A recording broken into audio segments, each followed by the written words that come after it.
23 stab wounds. Only one of them was fatal.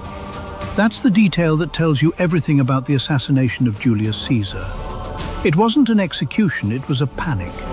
60 men who'd convinced each other this was the responsible thing to do, and then discovered that none of them had thought about the next morning.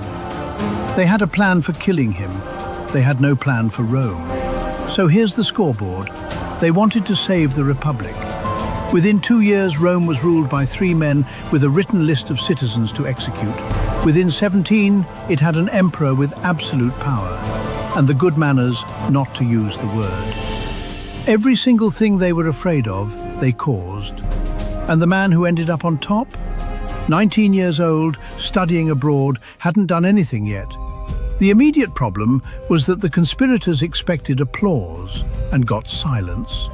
They walked out into the streets holding bloody daggers and shouting that Rome was free, and the city did not come out to meet them. People locked their doors. The Senate scattered. Within hours, the men who had just killed the most powerful person in the world were barricaded on a hill, waiting to find out whether they'd be murdered. Mark Antony, Caesar's surviving co-consul, moved faster than any of them. He didn't call for revenge, he offered a compromise, amnesty for the assassins, and in exchange, everything Caesar had legally done stays valid. That sounds like reconciliation. It isn't, it's a trap.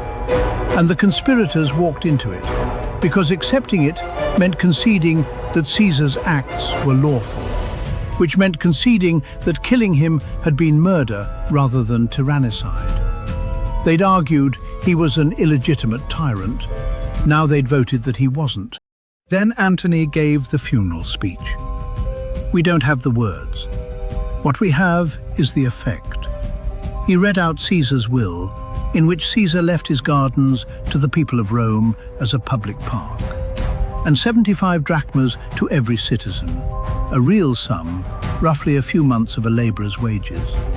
Then, according to the sources, he displayed the body, or the bloodied robe, and went through the wounds one at a time. The crowd burned down part of the city, tried to burn the conspirators' houses with them inside, and beat a man to death in the street because he had the same name as one of them. Wrong man, same name. Brutus and Cassius left Rome within weeks and never came back. Now the 19-year-old. Gaius Octavius was Caesar's great-nephew, studying in what's now Albania when the news arrived. Caesar's will adopted him as a son and made him primary heir. Everyone in Rome who mattered advised him to refuse. The inheritance came with Caesar's enemies attached, and he was a teenager with no army, no offices, and no reputation.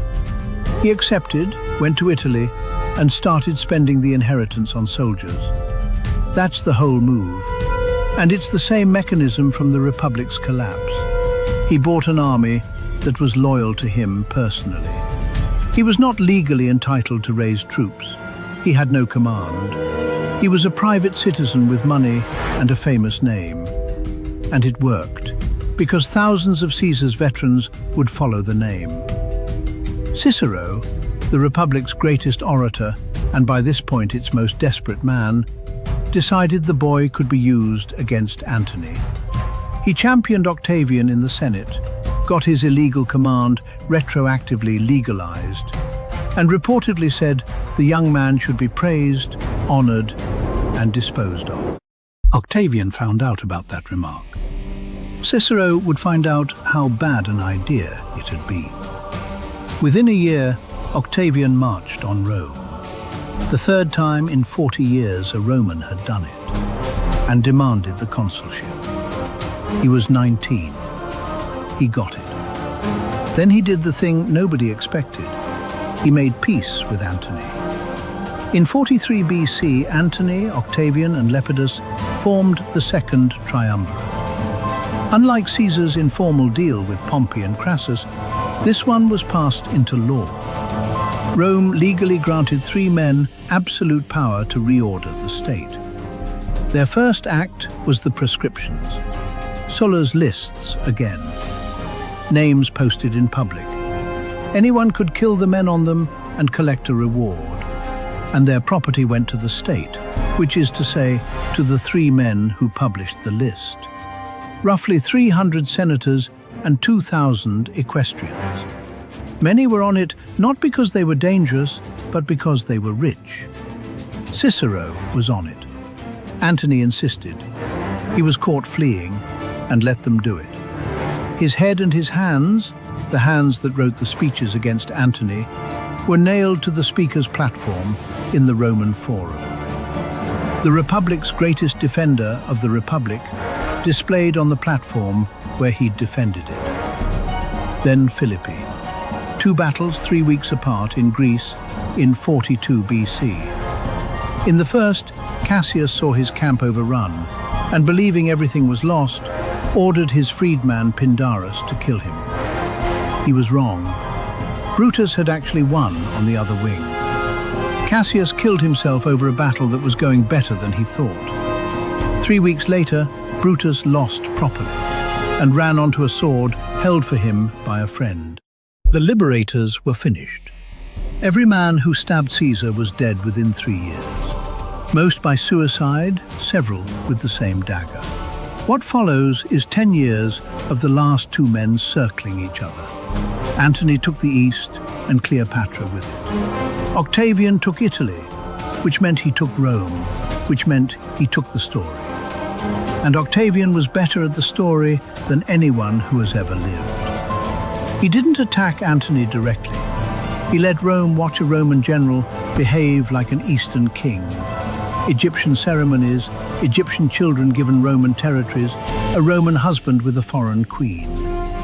Then he obtained Antony's will, allegedly by seizing it from the temple where it was stored, and read out the parts about Antony wanting to be buried in Alexandria rather than Rome. Rome declared war, not on Antony, on Cleopatra. That detail is the propaganda working. It let every Roman who fought Antony tell himself he was fighting a foreign queen instead of a civil war. Actium, 31 BC, a naval battle off the Greek coast. Antony's fleet was outmaneuvered and his forces started defecting mid-campaign. He and Cleopatra broke out and escaped to Egypt with a fraction of the fleet. Within a year, both were dead by their own hands, and Egypt was Roman property. And now the part that actually matters, because this is where Octavian succeeds, exactly where Caesar failed. In 27 BC, he walked into the Senate and gave everything back. He resigned his extraordinary powers. He announced the restoration of the Republic. He said the emergency was over and the state was returning to its proper constitution. The Senate, terrified and grateful, and entirely aware of the size of his army, immediately voted him most of it back. Plus a new honorific, Augustus, meaning something like revered. And they kept the consulship coming and the tribunician power and command of the provinces where the legions actually were. He never called himself king. He never called himself dictator. That word had killed his adoptive father, and he had the sense to retire it permanently. He called himself princeps, first citizen. The Senate still met. Elections still happened. The offices still existed with the same names. Every Republican form was preserved carefully for centuries, and none of it meant anything, because one man controlled the army, the treasury, and the provinces, and everyone knew it. That's the lesson Caesar didn't learn, and Augustus did. Caesar took the title and the chair and the statue, and got 23 wounds for it. Augustus took the actual power and left the titles on the table, and died in bed at 75, having ruled for 40 years. So, the conspirators wanted to stop one man ruling Rome.